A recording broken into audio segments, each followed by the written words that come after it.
This week on Not Another Shooting Show. My brain is automatically telling my body to do things it would never do otherwise. Sometimes the force was not with me. They're just estimating his age based off the SKS. What do you call Chinese food that randomly explodes? I'm prepared for Nolan's super thread of dad jokes. Oh, God. It's just for fun, Steven. You're just taking it too serious. He's Jeff King. I'm Andy Erickson. This is Not Another Shooting Show. We go to Tryon, Georgia, where a picture of a gun eventually led a Georgia police officer to accidentally shoot himself. What?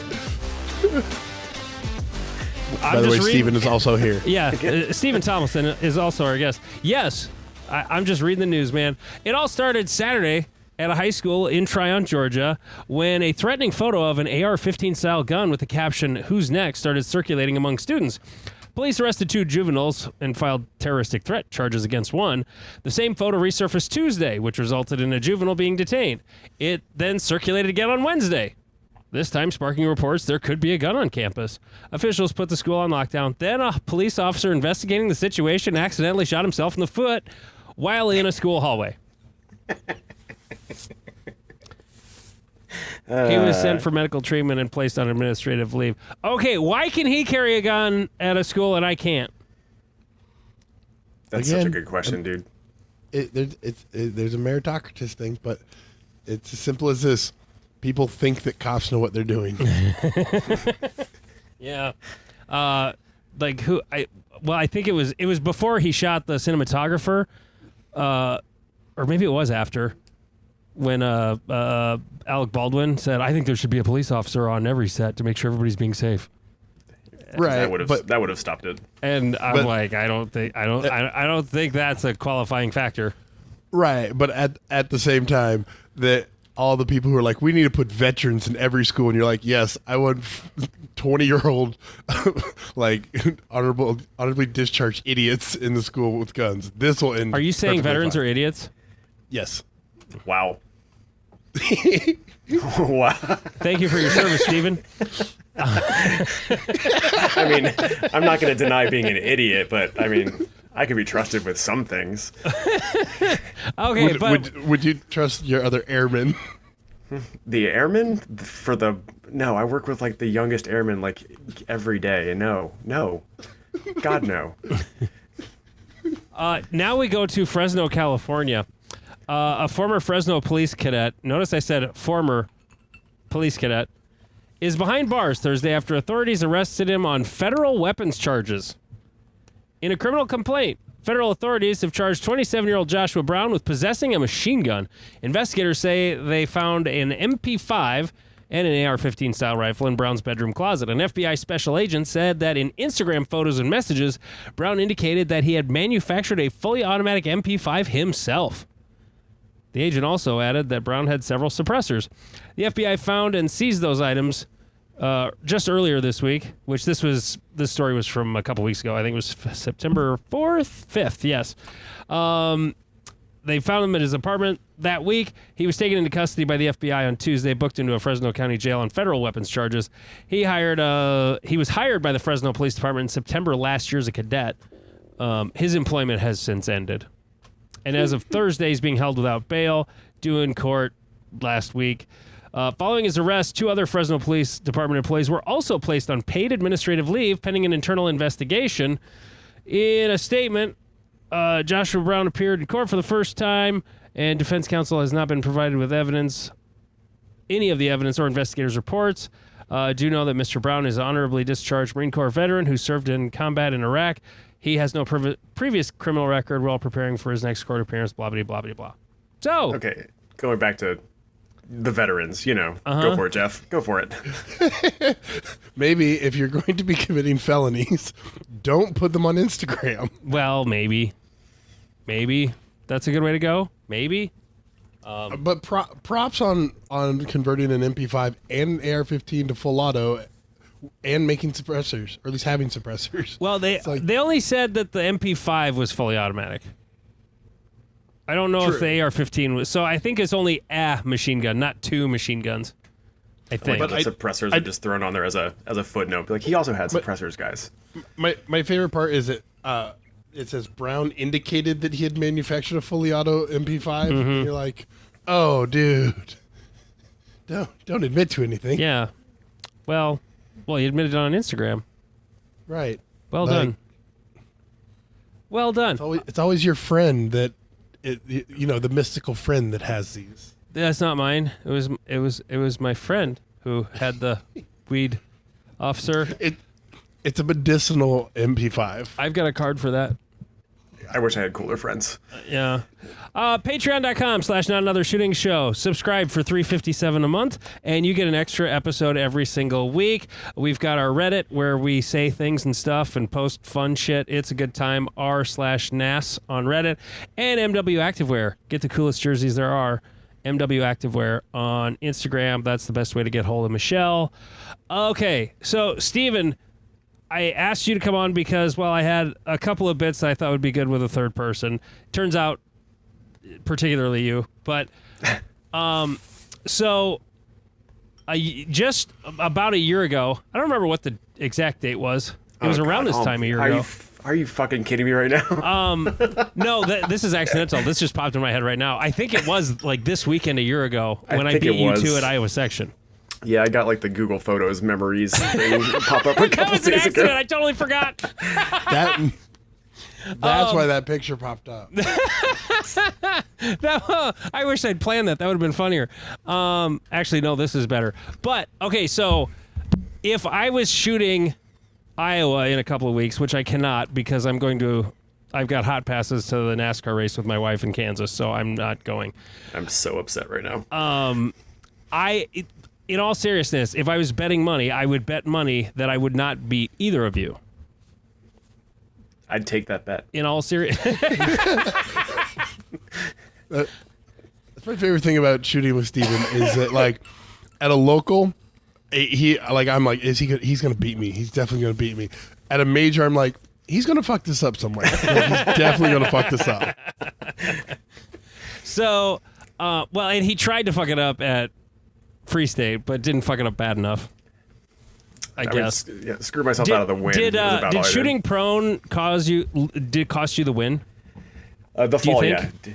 Oh, it absolutely did. If I had knocked off the 2 to 3 seconds that fall cost me, and it wasn't really a long fall. No. But that would have made the difference just in time for that stage. Okay, so a year has gone by. I would bet you would both beat me. Now, that's like the one and only time I beat Jeff. I had beat you a lot of times before, Steven, but I'm confident both of you would beat me. So what are you better at now than a year ago? Who are you directing at? Me first? You go ahead first. Okay. Oh, God. Everything, I think, to a certain extent. Last year for Iowa, I say the thing I always say about managers. I shot like an asshole. I moved fast. I think I was pretty good on times, but I just had no visual focus, so I was just throwing bullets all over the place, just eating Charlies and Deltas, a couple of no-shoots and misses. Like, my gun ran fine for once, but I just ate shit on hits. And I've reeled that in a lot in the past couple months since getting back from my trip. And then stage skills in general, movement has been like a huge focus for me after Iowa and before going on my deployment. Really working on just like navigating and transitioning cleanly. And yeah, the last couple of weeks I felt pretty tight as far as both of those things go. Probably the two most significant things for me. It's interesting because the movement is the thing I've probably regressed on movement just because my knee was so banged up for most of the year that just moving in dry fire was not a thing. I wouldn't trust it to like move sideways or put any sort of twist on it at all. And so I did basically no moving in practice. Only in about the last month or so it's felt okay to do that. And so like movement skills, I've totally gone backwards as far as that goes because just things I think I'm doing well, it's like I see it on video and I'm like, well, that was fucking terrible. How about you, Jeff? What are you better at this year? I would say my movement escalated because I got less fat and more leg muscly. and then I've started shooting with a lot more confidence, and that like I don't need to confirm every shot, and steel has become my best friend. Yep. So that Steven, is steel your best friend? Sometimes, but usually not. Was it your best friend today or yesterday? Oh, yesterday, yeah, that was the Iowa cops match, the memorial match that they have for charity. No, it wasn't. When I took like 11 shots in a single. No, 25. I counted. It was 7. Oh, that's. It was 25 yards. It looked like it was a poke, like it was not a close mini. No shit. Everybody on my squad drilled that thing first shot, including a newer irons shooter who had a pretty inconsistent shooting throughout the day, like several like double-digit misses on paper, and he drilled that thing, and I just turned around and like eyed everybody on my squad like, what the fuck just happened? So I bought the mulligan for that stage because that was kind of the gimmick there. And how'd it go the second time? Oh, drilled it first shot. It's crazy what happens when you point the gun at a thing and pull the trigger when like you you're aim? supposed to. Yeah. Yeah, it's weird how that works. The thing that's so weird, like, whenever a target gets in your head, like, was that target in your head before the stage at all? Nope. I mean, it was far steel, but it wasn't like it wasn't that scary as far as everything goes. 25 I didn't really minis. think about it. Yeah. It's not an easy target, but it's not the hardest target ever. No, I mean, I didn't plan on like going one for. I don't know. I don't tend to think about it like that. It's just a get stable, pull the gun, or pull the trigger straight back kind of thing, and it just was not happening on that first pass. So. I'm not talking shit or making fun of you when I say this. Was your dot zeroed? Oh yeah, the gun's zeroed. It's perfect. No, because I was practicing one time and I was like, motherfucker, why am I missing this popper? And then I checked my zero. Oh, that's why I keep missing this popper, because my zero was actually off high and right.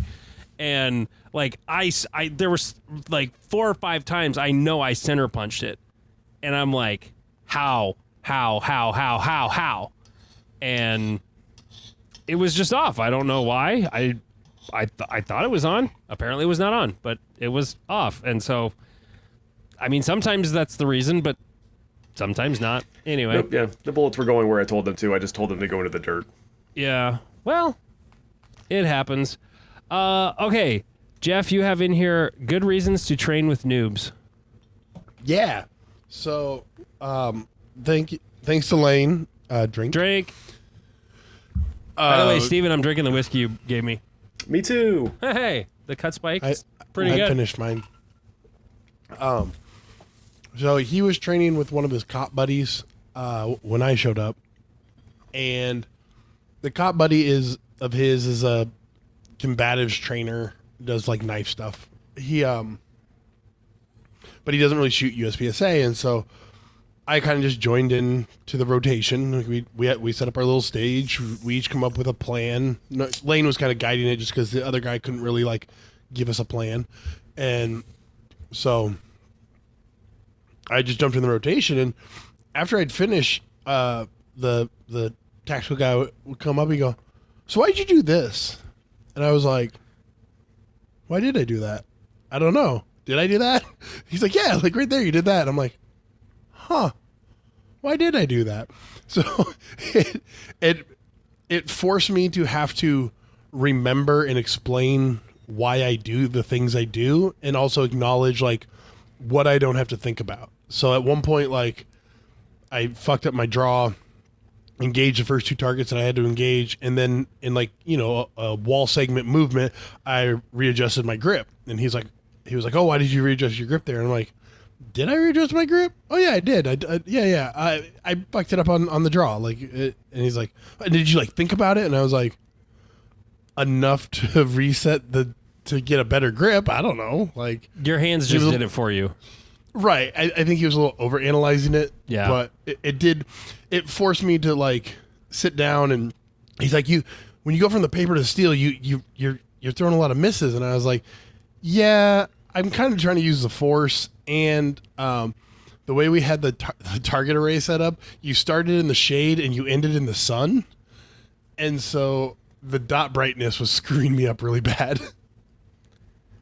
So just explaining that stuff to him helped me to remember all the why do I do this? What am I doing? Like, because they do tend to ask really good fundamental questions of, hey, what does this mean? What does this do? Blah, blah, blah. And you're like, oh yeah, this is why I do this. I tell all my students that I teach kickboxing to, I'm like, hey, don't ever look at training, or like if a newbie comes in and I assign him to you or ask you to work with him, don't think of it as a punishment. Think of it like, okay, let me work through the basics so that I know them. I know I'm better because I teach. 100%. Because you have to think about you have to articulate how you're doing the thing you're doing. Yep. And when you have to formulate that in your brain, you understand what you're doing more, I think.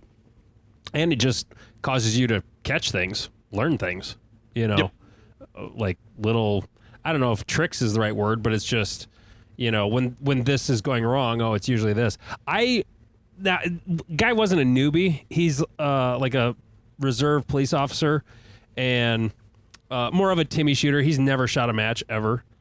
But he's a decent pistol shooter. He's just slow and deliberate and hits everything he aims at, And so I set up a drill I was doing, and not really a drill, just sort of a scenario-ish thing, like sort of moving.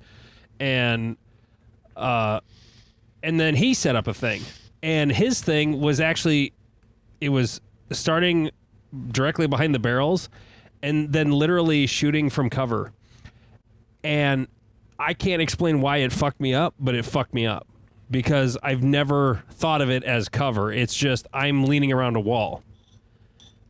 And when he said, okay, so it's shooting from cover. Oh, okay. So it's like I'm getting shot at, and my brain is automatically telling my body to do things it would never do otherwise shooting. And I don't know why it was doing that. It just was. And I was missing a lot. And I couldn't explain it. And it was dumb. But at the same time, it was kind of a mind fuck. Like, this is like, I've shot leans a bunch.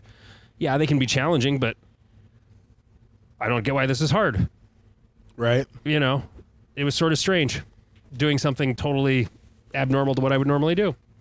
Right. And getting those, like, even training with Steven, training with other USPSA shooters, we have a tendency to all think at least similarly to the problem we're facing. Whereas you bring a very new person that they can be like, well, let's do it this way. And you're like, huh, guess I never thought of doing it that way. Okay, well, we'll see if this works. And most of the time it's whatever, but sometimes they're like, oh, this is kind of interesting. Okay, moving on. Surprising results of pushing speed. You were pushing speed, Jeff? At all yes, times. we were. Hell yes. I gotta go fast, Ricky Bobby, and we set up the stage pretty burner for the last repetition, and I was trying to go balls to the wall the entire time and was succeeding at doing that, and I was finding much greater success than I would normally think to find with the speed that I was pushing. Like, instead of being Charlie Delta all over the place, you were Alpha Charlie all over the place? I was like one Charlie out of 8 shots kind of nice thing. And it was like splitting dot on brown, pull trigger as fast as I can. Now, sometimes the force was not with me. That happens. But it happened enough to make me think about, like, figuring out how little information you need to accomplish the problem. And if it's a 5-yard open target, I don't need a lot of information to go, my index is good, pull trigger, 2 alpha. And so I was going balls to the wall, and it again, I always trained to find where the wheels fall off, and I found it, and then I kept playing at that realm to see if I could put the wheels back on. Yeah, when you talk about 3 5-yard targets, that's when I go Alpha Mike. Yep. Because I'm trying to push the speed, but I'm not. and it's usually the first shot.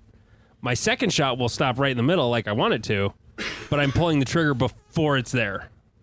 And it'll be like miss alpha most of the time is how I will tend to screw that up. Like I taught an intro class yesterday, and a couple of the guys that were in the class, they really wanted to shoot the steel that was mounted in our bay. And I was like, yeah, but for an intro class when we're doing the shooting, we're at like 5 yards. So, I want people to get confidence. So Right. I was like, we can't shoot that from here, but once everybody else is done, then we can kind of move back over there and we can shoot the steel. And so they were trying to shoot it, and they were shooting about the way you would think, like they're kind of struggling with it because they're just like 8-inch plates or whatever. And I picked up my little Shield Plus and went ding, ding, ding, ding, ding for 5 rounds. And they're just like, holy shit, how do you do that? And I just said, when the sight's on the target, I press the trigger. That's it. And It's big brain stuff, man. I'm like, but it just, to not screw up everything else is the trick. Like, what you're doing wrong is you're doing the same thing. You're just, when you press the trigger, your whole hand moves and it pushes the gun off target. I'm not doing that. That's the difference. And when I just said that, he's like, oh my God, I thought I understood what you meant by that, but I didn't. Now I do. And yeah, no, it's being around newbies. You can learn a lot. And same with pushing the speed. Like my problem is practicing. I have a hard time. I'm a turtle. I am such a fucking turtle. It's ridiculous. And I have such a hard time letting go. Even with my new gun that gives me a boner, or my new old gun. I shoot alphas like mad with the thing, but I just can't let myself go, And I need to do that more, but because I think that's basically the difference in hanging with you guys at matches right now is I'm just not letting go, not trusting. I think I tend kind of the same way as you do, where like I don't feel like I have another level to hit that I'm like aware of, and then every now and then I'll tap into it and it feels great. But one of the things we started doing at some of our practice sessions is instead of ending with just like a couple bill drills to empty out magazines and just feel good about myself because I'm pretty good at those, we've just started running the last rep of whatever setup we have and just split the absolute piss out of it.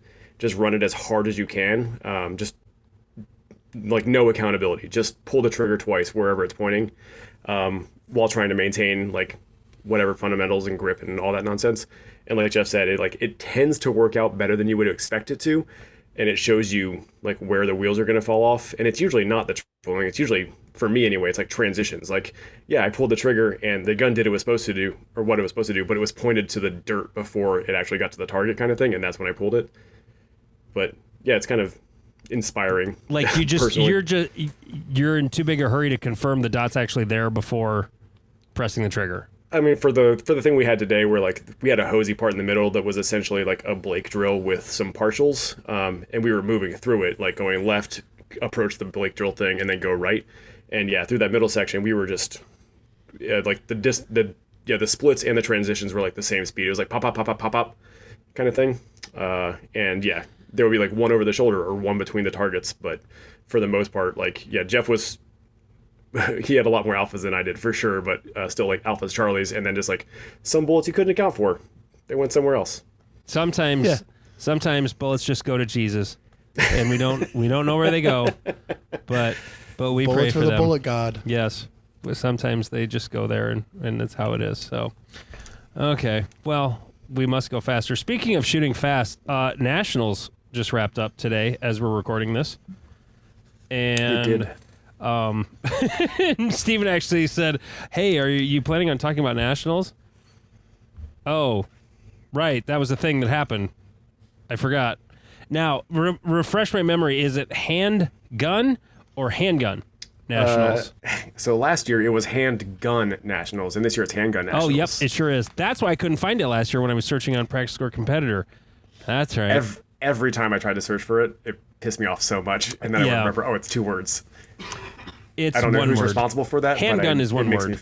Yeah, find out who's responsible for that and just eject them. But I'm pretty sure it's Jake. But anyway, so limited optics is the division everybody cares about because it's got dots and high capacity, and Christian Seiler won it by 13 points, about 13 points over Jacob Hetherington.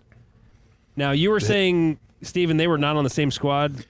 No, they were separate squads and shooting separate zones, I'm pretty sure, throughout the last 3 days. So it was kind of weird seeing like how many points and stages they had available throughout the day. Like, if I'm remembering correctly, I think Jacob had some shorter courses available to him today, and Seiler had some of the longer courses available in Zone 3, since the Super Squad shoots 1 through 3 in order. So it was kind of interesting seeing them shooting like different things, but it makes it really hard to account for the gap in their points or how it's going to end up. Yeah. They were really the only two at the top because Casey Eusebio was third. He was 5% behind them. Yep. Or he was at 95.7. And then it just went down from there. But let's see. Oh, I clicked on open. I'm like, wait, open wasn't at this match. Oh, 5 people got bumped to open in this match. I don't know where they came from. One of them was shooting major, so I don't know if they were shooting limited or single stack. Yeah. But they were shooting one or the other. How do you pay $400 in match fee and then another like $1,000 or $2,000 in travel fees to not have your equipment squared away? I would guess single stack's probably the division that it's the easiest to happen because of the weight limit. The weight limit is so close for those 9mm guns. If they're shooting minor, because a lot of them will have like I don't know a lot about 1911s, but I know a 9mm barrel in a 1911 means more steel in the barrel, and so it makes them heavier, and they got to lose the weight somewhere. So I don't know. I know single stack is pretty easy to get bumped to open in, but aside from that, I don't really know. Production, JJ won production by 100 points over Mason Lane. JJ was on one, like absolutely for time. He was dominant. Yeah, 92% of the points with a production gun. I mean, that's saying something. Yeah. I mean, beat Nils by what, 7%? Mason 8%? Lane shot 94% of the points. Jesus. Just 25 seconds slower. Yeah. And then Nils was in third. The stages, I kept seeing some video of the stages, but a lot of the video didn't allow you to see the stage. You know? Like, they were super close following the shooter, and it was like, I can't see the stage at all. They were doing some different coverage. Shooting USA was actually doing some stuff intended to go up on the internet and some live streaming stuff. And I didn't see the live stream when it happened, but I did see some of the stuff they posted. I thought it was better than average for sure. I mean, you could see more of what was going on, but I on some level though, sometimes I do just like seeing a boring old stage video. You know. Just like the third person phone from the back, back, just somebody's phone footage. Yeah. Yep. Yeah, it lets you see like what the shooter's doing and like what they're actually pointing at. Yeah. I saw the Shooting USA videos. I think for one of the production squad changes or stages, and yeah, it just makes it hard to see what they're doing. But making USPSA look cool to the casual, the normie is really hard to do with a camera. It is. Unless it's steel, it's so hard to make it look appealing as a spectator sport. Yeah. I mean, I'm the first person to admit, like, practical shooting is boring as shit to watch. It really is. Like, if you've never seen it before, it'll be like, oh, this is kind of cool. And then you see it happen a couple times, and you're like, okay, I saw that.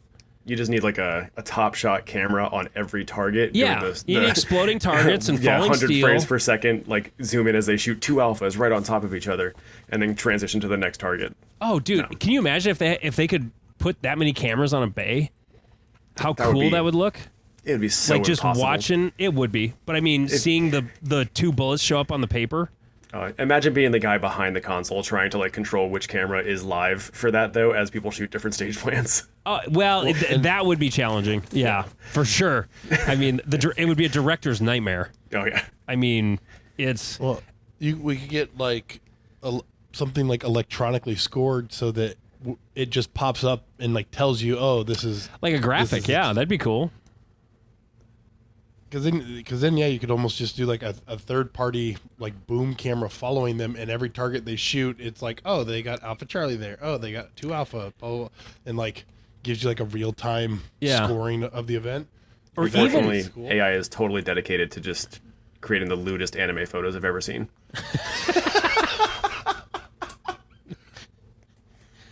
Okay, and here I thought I had trouble focusing on the show. The thing I've always thought would be fun that would be simpler than that, you know, being able to see what is happening on paper targets would be neat. But even if you just saw the hit factor moving, so like anytime they're not shooting, that number's going down. And then as they're shooting, it would go up again. So it would be this constantly up and down number. I don't know how it would be done. It would require a lot of math, computer programming shit. It would almost have to just be like fake. Like post-production stuff? Well, either post-production, but also like... Like Three God Nation was back in the day. It was all done in post-production.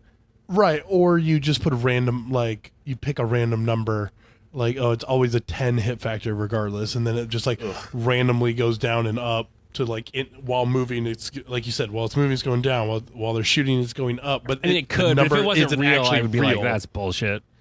Well, yeah, but trying to math that out, that's a level of autism I don't even know. People have done some videos, like, but they're always, I mean, you can't do it live at all, but like where they'll have like the shot time info from the Bluetooth timer, and knowing which hits were where, so that you can see the actual, like, the hit factor spiking and dropping as there's movement between positions and taking the hits. But it's a lot of work for like something like for an actual like good product for like a show for like Shooting USA. That's insane. That's so much production. Yeah, I mean, it would be. The thing is though, if it would require electronic scoring. You know, targets that are scored electronically automatically, you know, like with lasers or something, which that is a thing that exists. It just, at the scale you would have to do it for USPSA, that's a lot of electronic targets all over the place. I mean, the technology exists, it's just not easy yet. But if you had that, and then it's just like first and last shot, that's all there is to it, you know, like as the score's coming in, a computer could calculate that on the fly, I think. I mean, I know humans that stare at practice score competitor on match days and like are able to tell a story from it. So yeah, it's doable. It's just, it's hard to parse in the moment. Insane. Yeah. Yeah. Anyway, so by the way, I've been sick all weekend, so I'm randomly coughing a lot and sometimes muting my mic, and this is one of those times. Okay, now I'm back. Moving on. Revolver, do we care? Michael Pogge won, of course. Yeah, I don't know enough about it, is the problem. John Vlieger won single stack. I don't know. Yeah, like I said, I don't know a whole lot about single stack or what to expect. I was following the Jeff Cawthon and Jeremy Reed rivalry. Well, Jeremy beat Jeff. Crushed it. Yeah, Jalise crushed it also, though, which is, I mean, she shot 93%, which is awesome. Well, she whooped everybody's ass at Free State, too. That was the other one. That was? I get them confused. I was talking to somebody about this the other day because I cannot keep them straight. I mixed up the Brown Boys and called Scott Jack to his face like 4 times while walking stages that morning. And yeah, people confused Jalise and Justine, but I mean they were both at the match, but Jalise in single stack and Justine in limited optics. Okay, limited. Joey Sauerland won. That Scott Brown was less than 1% behind him. That was very close. Yep. It came down to stage 16, and I think Scott shot it first of the limited squad, and then Joey took it from him, or just shot enough points. He shot enough points on it that it was irredeemable. Like put it out of reach. No, he just. Oh wait, no, Scott went first. You said.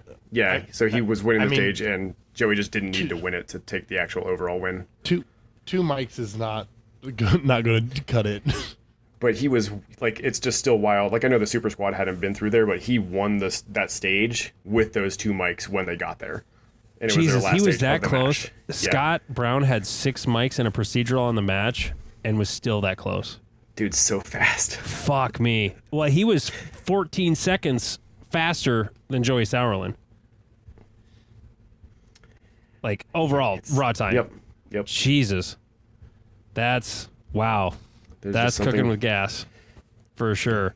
And then Bob Crow was in third, and he shot the match in 31 seconds, but he was 5% behind them. So, yeah. Was that all of it? I think. I don't know. Unless you really want to talk about open. Limited 10. Limited 10. There were 4 people. One guy chased a trophy who was a master class shooter. Okay. Yeah. No, I think we're done with that. All right. Here's the other reason I wanted to have Steven on was because I had a random idea for a bit to do today, and it's called NASS Dad Jokes. These are just dad jokes for this show. You know, they're all sort of gun-related in one way or another. Okay? Oh, boy. Okay, guys. What do you call Chinese food that randomly explodes? If there's I not a don't know. P320 joke in here, I swear to God. Sig Sauer Chicken. Ah, yes! I clipped. I'm sorry, but that's Well good. done. Well done. That's so good. What's the difference between USPSA and a high school? Oh, jeez, dude. My brain. My answers are too bad. By the Yeah, way, me and Jeff both spit went out to your law own enforcement. answers. Spit out your answers. I don't care. You know man. about the shooter? No, my joke's not that dark. I'm with you, Jeff. Though. I asked. went to the same place. I resisted the urge to go dark. One is run by a bunch of overeducated nitwits, and the other is a high school. Okay. An amazing cell phone, but okay. What was Kurt Cobain's favorite football formation? Shotgun.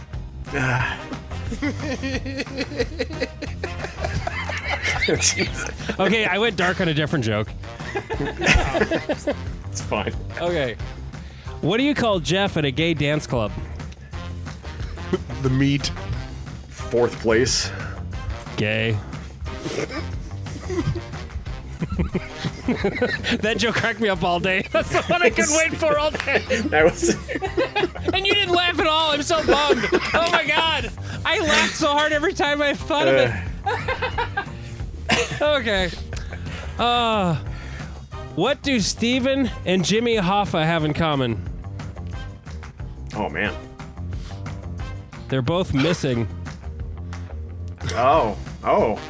That's good. I like that. Were you watching my Steel video as you like wrote that little joke? Yes. Okay, beautiful. Yeah, it literally inspired that joke. Okay. What do vibrators and P320s have in common? Shit. I don't know. They both go off when they are out of battery. Ah! That's so good. That's. I'm sorry. That was. No, you got me. I think I'm on a good bit here. Okay, what do Open Guns and Jeff have in common? Major power factor? They both work half the time. Oof. Oof. I just had a random insult joke. I don't know why. I just thought of it. I'm all for it's dragging accurate. Jeff at all times. Okay. What's the difference between my wife's Suburban and a Staccato? Your wife's Suburban was worth the $3,000? One of them is an overpriced piece of shit, and the other is my wife's Suburban. Yes.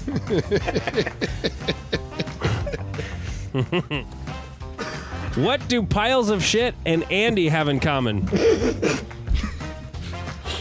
The smell? Sorry, I had a mouthful of whiskey and almost spit it out. Neither one are ever making master. Aw, man. What if a pile of shit made master?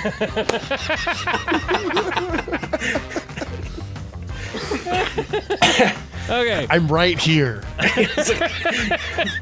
Keep my name out your fucking mouth. Okay. What's the difference between a CZ shooter and a douchebag? Nothing. We are the same. The bag. Okay. We were literally talking to somebody just trying to get them into CZs today. Well, hell, all three of us shoot CZs. Yeah. Like, okay. Do you see gun slaps on Instagram?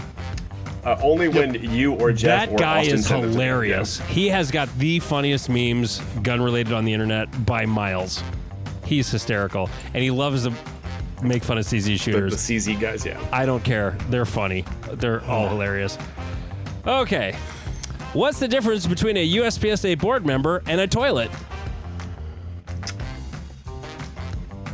If Toilet there's something about swallows shitting on shit? one, A USPSA board member catches way more shit. there we go. All right, there you go. NASS Dad Jokes. Like I said, I'm there's some good prepared ones for- and some not so good ones. I'm prepared for Nolan's super thread of dad Oh, jokes. God. Like, it's going to be legendary. Hype for it. Oh, I miss Nolan. Oh boy. yeah, because he moved down south.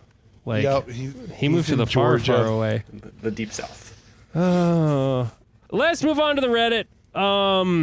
Stuff that was in there. What's the worst run match you've ever been to? Oh man. From nouns and verbs. I have one off the top of my head I can already speak to. There was a 3-gun match I shot in Minnesota. Gosh, probably 2018, 19, somewhere in there. It had nothing to do with... It was nowhere near the Twin Cities. I'll just say that. So, MAPSA, Minnesota 3-gun group, this was not one of their matches. They put on good matches, so totally different. They literally had no stage brief. And 3-gunners kind of like, stage briefs are kind of like, no, like they're important. So they would make calls based on what they intended, whether or not they told you ahead of time. So there was one stage where if you didn't shoot your shotgun from this one box, you were supposed to shoot slugs from this one box, and there was some big controversy with, God, I don't remember what it was, but anyway, they would just basically make up very, very subjective rulings whenever anything went wrong. And then here's the kicker: the prize table at the end, they basically were drawing names of their friends, and they were all going first, and then they split up the prizes so far, they didn't realize what they were splitting up. I won. I grabbed it because it was the dumbest fucking thing left on the prize table. It was literally the hanger for a steel target. But someone else grabbed the target, and they had separated the hanger from the target. That is the most grifty shit. I know. Like, and so I emailed the guy. I was pretty sure I knew who provided the prize. Alice Target Works up in Watertown. And I was like, is this your product? And then he goes, that depends. Are you happy with it? And I said, I just needed to know if it belongs to you because it did not come with a target. And he just goes, those fucking knuckleheads. Oh my God. So he gave me like half off a target. And Nice. but it was the absolute shittiest match I ever went to by miles. And I went to another, like a club 3-gun match where it's like just for fun, but we're keeping score. So it's not just for fun.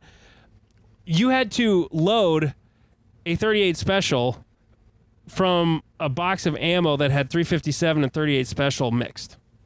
Well, by the time it was my turn, most of the 38 special was gone.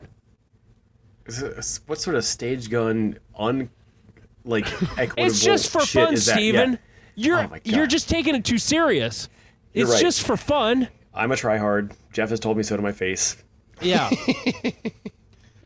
I know my people. That would And- make me so bad. That'd make me furious. Oh, it did make me furious because there was no fucking 38 ammo. It was, well, if it was a real, it's not. We're playing a game, asshole. Like, just let us preload the gun and then shoot it. Like, fine. Anyway, so there's my worst match. I think, like, for me, it's got to be my local multi-gun. There's so many opportunities to choose from.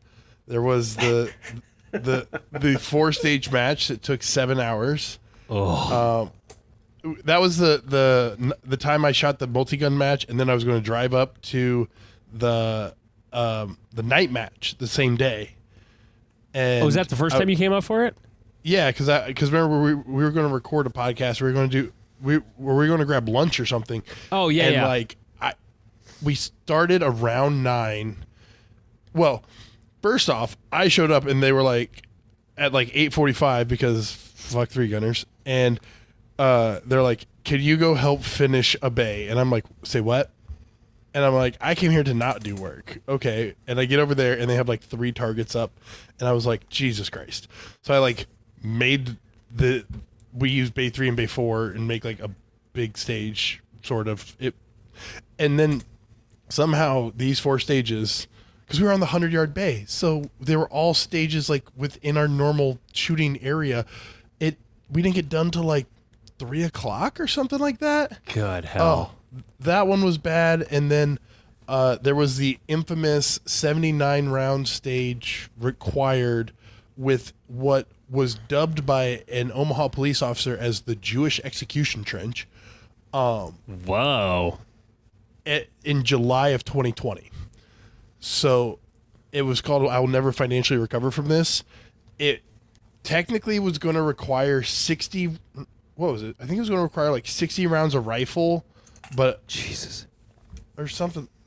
It was like 30 to 60 rounds of rifle, and then there was a spinner, a pistol spinner. Well, a spinner that the multi-gunner's like, "Ooh, shotgun, ha ha ha," and so that required a lot of rounds. And then it was on bay 7. For those who don't know, it's a kind of not a very deep bay, but it's a very wide bay. That's what she said.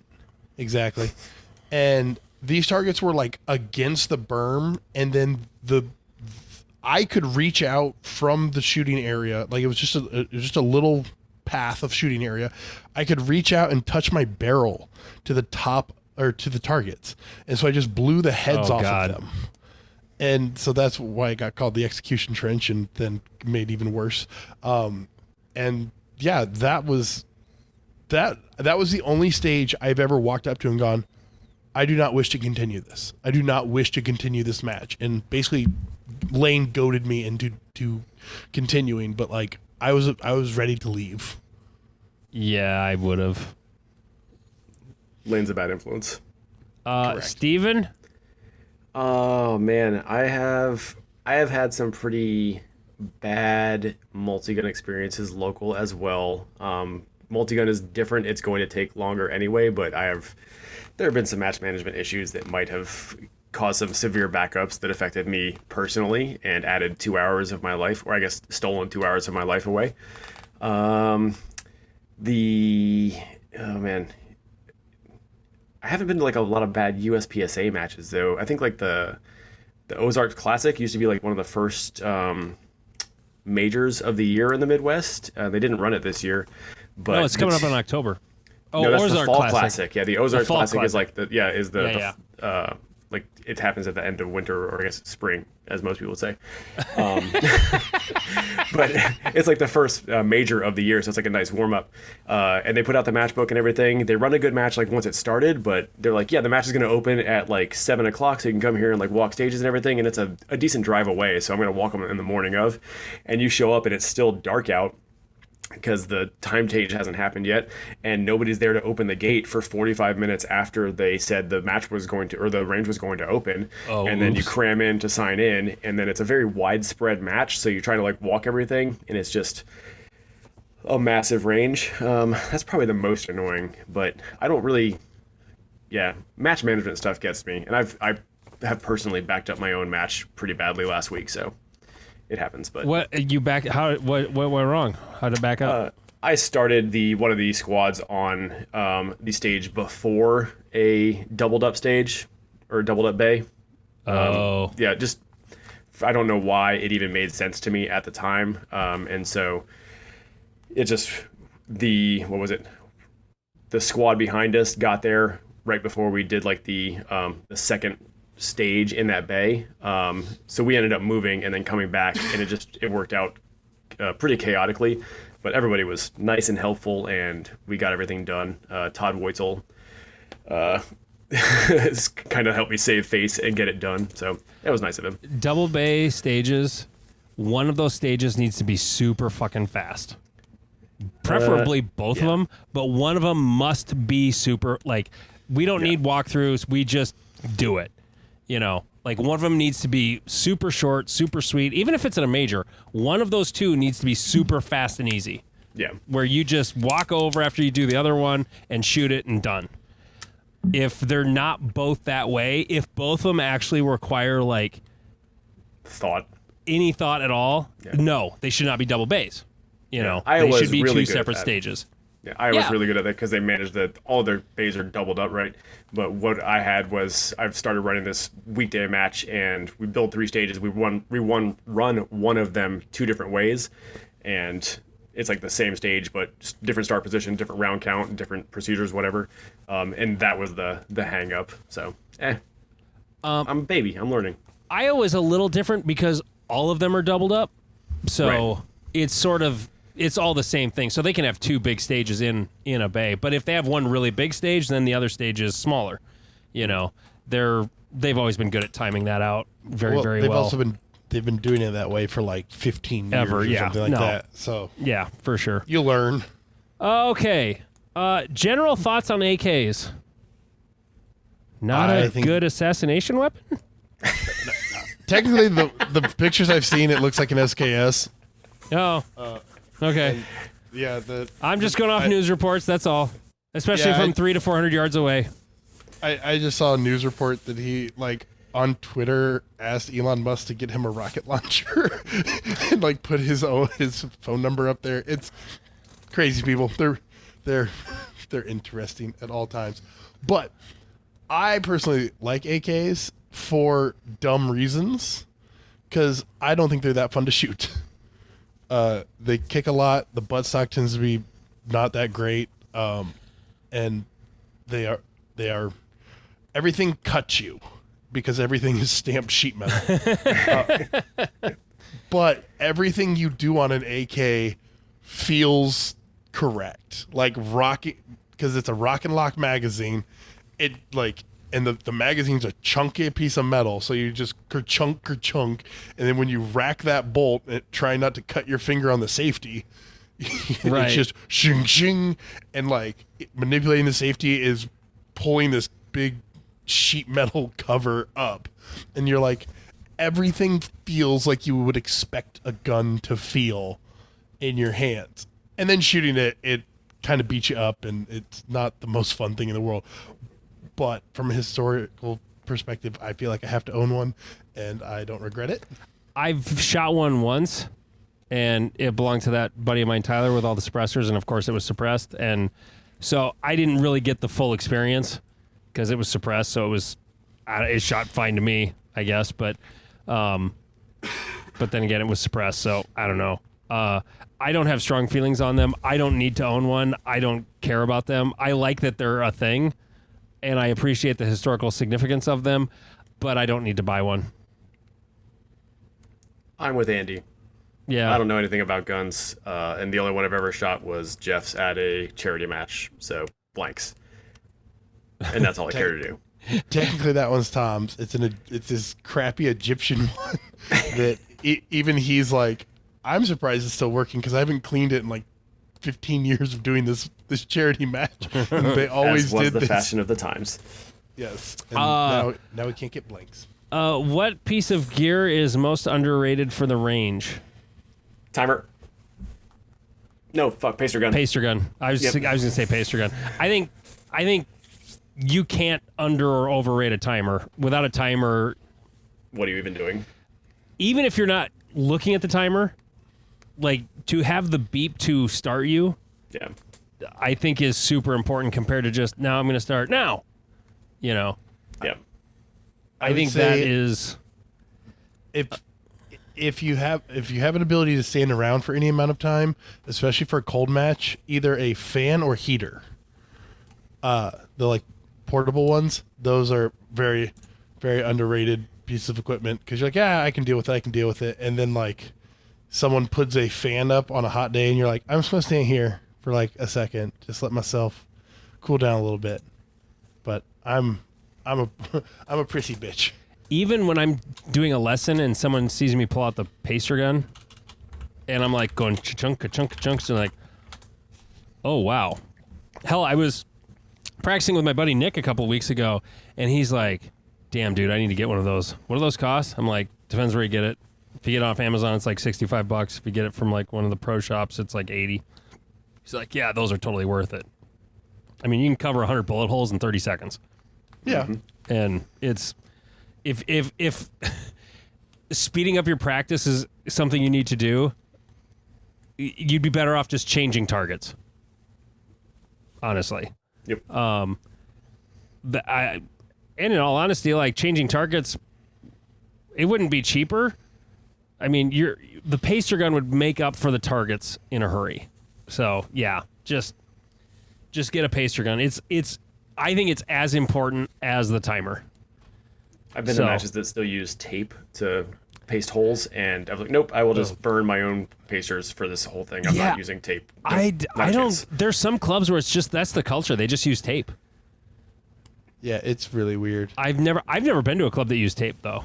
I have soft hands. I can't do this kind of work. I was the one I went to in Aurora, Colorado. They still use tape, and I was like, I'm not about this life. I don't like it. Yeah, It makes the targets look textured in the most disgusting way. Also, it looks like cake frosting almost. Ugh, do pacers that don't match the color of the cardboard bug you? only when I'm resetting, actually. They actually do bug me a little bit, because only if I'm shooting a match, because my eye gets drawn to them. You know, because they'll even match provided pacers. Sometimes they'll have a hodgepodge of pacers. Yeah. You know, and some of them match the cardboard pretty well, and some of them are like more tan than brown, and it kind of, I don't know, it kind of messes with me a little bit. Let's see here. What do you guys think are the main reasons shooters stick with USPSA as a sport hobby? Friendship. Obsession. Ugh. I think because it's hard to master, it either drives people out right away or it hooks them for a long time. I would disagree completely. I would say people stick around. There are a portion of us that stick around for the shooting challenge and the competitive side to it, but I think the vast majority of people stick around to like see their friends and acquaintances. Yeah. Because most of the people I know and hang out with and talk to regularly are people I've met shooting. Correct. And we're also 3 tryhards talking about this versus like 2 tryhards and an A-class scrub. Truth. Sorry, I had to get it in. What does Steven and Jimmy Hoffa have in common? They're both missing. We're both alive and well. But the people, like, I can say that I'm still in this sport because it is where most of my friends are, and it gives me the most like social interactions, and it is where like that part of it is what keeps me around. It's why I shoot like 2 steel challenges a year, because the Whitesels are like, hey, we have an empty spot in our squad. You're not doing anything. Come shoot. I'm like, okay. And like, if Steven and Nick and Lane and the Whitesels weren't there, like, I don't know that I would find motivation to like hang out with, the boomer crowd that occupy, or the cop squad, or any of the other groups within ENPS. Yeah. I'm kind of with Andy. Like, it's kind of like a combination of both. I think I like the easily quantifiable like knowledge of your skills and like just there's so much data available to you when you shoot a match. Like, it tells you how you did and how you're progressing as you go through time. The social aspect exists for me, but as far as like shooting is related, like I'm really only trying to shoot around people that want to actively be better. I can be friends and be friendly with anybody, but as far as like the shooting goes, like if you're not trying to be better, I'm probably not really spending a lot of time with you at the range. In personal life, yes, maybe, but if I know you through shooting, that's probably like the only context in which I know somebody. So I guess it's probably like kind of harsh, but it is how I manage both of those things. One more from Reddit. Round count aside, favorite types of stages. I personally like anything where the fastest raw times are 10 to 15 seconds long and 3 shots per target stages. More bullets, less clutter, or forced target placements to reach a round count. I love a good burner, like a good like 5 yard, no target past 5 or 7 yards, just like burn this motherfucker down. I'm about that life. Or if you're going for the challenge, you better break out the mini steels. Like, I want a lot of mini steel out there, because that's what's going to separate the men and the boys. Yeah, like 25-yard mini poppers. Correct. Hell yeah. Mm-hmm. Hey, $20, and I got that thing. I think it actually cost me $40 for that one, but whatever. It was for a cause. Yeah, I like my favorite types of stages. It depends on, because like my favorite types of stages are where you have to move constantly, and that can be a burner stage. It can also be a more challenging stage. Like there was a stage at Free State where you had to constantly move or you were not scoring well. It was that very lateral one, Steven. You know what I'm talking about? Over in the Pizza Bay, behind the clubhouse. Not the Pizza Bay's the one with the long shots, right? It did have the long shots way off to the right, yeah. No, I'm talking one that was like a bay or two left of that. Oh, yeah. I know the in one the really the shallow left. bay. Yeah. That one, if you weren't almost constantly moving, you were giving up time. And stages like that, I like. I like them because I don't have to be fast on my feet for them necessarily. Like my lack of foot speed doesn't hurt me. I also like stages with a combination of short and long shots, hosey, back and forth. And when you have to like shoot a couple really close, and then you got a couple that are out there like 12 and then like 18, 24, yeah. And stages with low ports also. Hell yes. Yeah. Low port stages for sure. Healthy knees, love low ports. Mm-hmm. Not fighting against gravity for my entire life, love low ports. Mm-hmm. It's only because I'm not allowed to make a 5 foot over the wall stage. Yeah. In all honesty, I think low ports, unless they make everybody go damn near prone, like if it's under the wall low port, I think they're kind of a shit move, because then it's not the same for everybody. If you basically have to go prone or like kneel and lay sideways to shoot it, or just sort of like hunch sideways, then I think it's fair. But if it's just a low port, even a guy who, you don't even have to be Jeff size, like a guy who's 6'3" or 4, like that gets hard. Yeah. So if it's like a standard wall and the port's at the very bottom, like it's, especially if it's a farther away target, is kind of it's a skill to be tested. Okay, fine. But, munchkins don't have to bend over to do that. They just sort of shoot it. So yeah, unless it's low enough that everybody has to deal with it. I like we have walls at our stage where the center port extends from the top to the bottom of the wall, so you still you restrict the vision opportunities to like a specific window, but the height doesn't really factor in. Yeah, because we have some very tall and very short shooters, and it just seems more fair. Yeah, I used to dislike those when our club first had them, where the port is like the entire middle foot of the wall. Yeah, but I've kind of grown to think they're actually a pretty fair presentation. Mm-hmm. Yay. I also want to do a stage that's kind of like Area 3 a couple of years ago, where it's a low port under a wall, close to a berm, where it basically makes you just shoot without aiming. You're just sort of throwing the gun under the wall and going pop, pop, pop, pop. Oh, like bending over or Well, just like shoving your squatting? hands under the wall Yeah. to do it because it's faster than actually getting down and aiming. There was a stage where that was literally the way to do it, was to just shove your hands under the wall and just wing it. You know, I think I had 2 Alpha and Alpha Charlie on the 2 targets that were like that. They weren't I guess far. They were like 2 yards away. To the berm too, though. It was. Yeah, it has Yes. to be. I mean, that part of the shooting area was maybe 5 yards from the back berm at Grand Island, which the back berm is like 30 feet high. So, yeah. Iowa did one where they had like 4 barrels and it was a lay down target on the dirt or whatever, and it was a table start. So you picked up the gun off the table and had to shoot under the table. Well, one of the guys just grabbed it, stuck his hand under there, fired 3, and moved on. yeah. I mean, if it's close enough, why not? You know? Okay. Do we have time for story time with Jeff? That's up to you. How about, I don't know what the timing is. We're a little over an hour. Not bad. Okay. Not terrible. We got time. All right. Well, then we're going to talk about the North Hollywood shootout. Yay, Second Amendment. Second Amendment. Machine guns and bank robbery. Finally, a good self-defense story.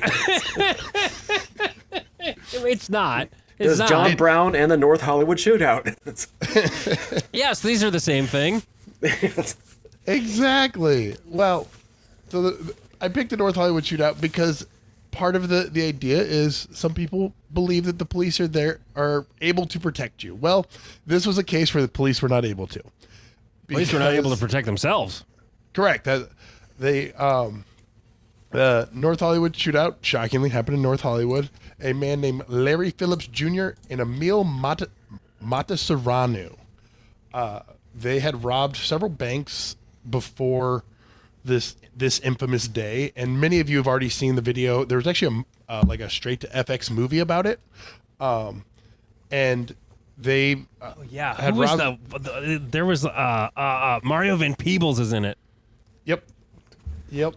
And so they'd actually gotten picked up before and got released and like got all their stuff back. So excuse me, I'm also fighting a cold. So they went to rob the North Hollywood Bank because they found out that it was going to have $750,000 in cash, and they were like, "This is going to be our last one." So they mounted up with 2 Norinco Type 56 rifles, fully automatic Type 56 S1, a fully automatic Bushmaster XM15, and an M16A1, and a semi-automatic HK91. All of these were converted to fully automatic, and most of them had drum mags. That's a lot of bullets. But But it was 90s pricing for ammo, though, so Correct. you know, it was a lot cheaper. Right. I think they had something like 2,000 rounds of ammunition between the two of them. They also were wearing roughly 40 pounds of bulletproof vests, and they took barbiturate and let's see, the toxicology later found like endorphins and phenylpropylamine. Basically, they were hopped up on drugs when they were about to do They this. were on And so speed. they were on speed, Yes. and they had planned this out. They were listening to the police scanner, and they were like, "Hey, there's no cops near us. Let's get in. We'll have 8 minutes, and then we'll get out." Well, when they walked into the bank, 2 cops were walking out of somewhere else and went, "Oh shit!" And so they took over the bank, got the money. They only left with $303,000. So only 300. Only. That's all. Yeah. That's all. And they exited the bank and started a gunfight with the police. And the police were armed with M9 Berettas and shotguns. And they were getting armor-piercing AK-47s and 7.62 by 51 Yeah. G3s fired at them.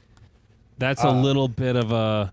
And up to this point, it was very rare for cops to have rifles, wasn't it? Yep.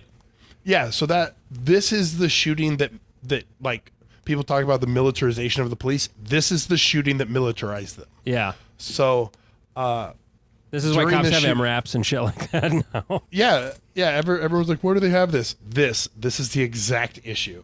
So this shooting went on for somewhere between 10 and 15 minutes, and an officer who was like trying to get there realized that they were outgunned, and so he went to a local gun store. Yeah, there's like a sporting goods store nearby. Yeah, and he just like ran in there and just started grabbing, like they just let him grab rifles off the wall and like boxes of ammo, and he just ran them to people, and they like upgunned themselves, and then they killed. Well, one of the guys was killed by an officer claims to have shot him in the head, but he also either accidentally shot himself in the head Or he shot himself. Purposely shot himself in the I think head. he purposely shot himself because he was Right. fucked. Right. He was trying to walk away and got surrounded and... Yeah, and the scene, they try to say that he was like shot in the arm, so he was like trying to like hold it against his chest while he reloaded. Anyways, so that one died. And then the other one famously tried to carjack somebody. An old pickup. He carjacked the old pickup, and then another car pulled up, and then the SWAT team rolled up on him. Yeah. And they were having a gun battle between the two cars, and finally one of the SWAT officers was like, "Oh wait, his feet are visible." Yeah. So he dived onto the ground and shot him like 4 times in the feet, and when he fell down, they shot him in the head. And so, I want to say there was like a... like his mother filed a lawsuit because they shot him in the feet or something like that. oh, probably. I mean, that seems well. I mean, it was ridiculous, but I don't remember. Yeah, I could be misremembering that completely. Maybe I'm thinking of Megan Thee Stallion getting shot in the feet. I don't remember. Right. Well, the two fired 1,100 rounds, and the police fired 650 back at them. No, there were 12 police officers and 8 civilians who were injured, and only the 2 suspects died. So if you were going to be a cop, which ammo would you want in your Beretta 9mm for the Hollywood shootout? It doesn't matter if it clapped out before the end of the shootout. Would you have HSTs or gold dots? Your barrel's not going to survive either way, bro. I'd want an M14. That's what I want. Or an AR-10. A 6.5 Yes. Creedmoor. Can it be belt fed? Yes. It can be belt fed. Okay. So that was just a story about why the police upgunned themselves, and why, maybe you need to keep a gun around, because there might be some dudes walking around with AKs in the middle of the street. Yeah. It could happen. Or a golf course. Or a golf course. Hey, the Secret Service returned fire this time, reportedly.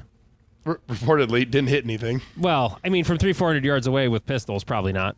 But yeah, there was... I mean, we're recording the day that it happened. It's being reported as the second assassination attempt on Trump by a 58-year-old guy, I guess. There'll be probably lots more details by the time this episode drops on Wednesday. But anyway, that's what I've seen so far. And yeah. They're just estimating his age based off the SKS.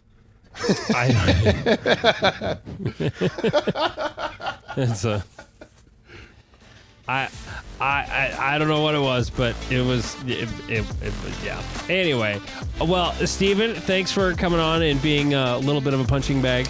I love it. It's always fun having you on, and Jeff, you're okay too, I guess. I'm here. Yeah. All right. He's Jeff King. I'm Andy Erickson. This is Not Another Shooting Show.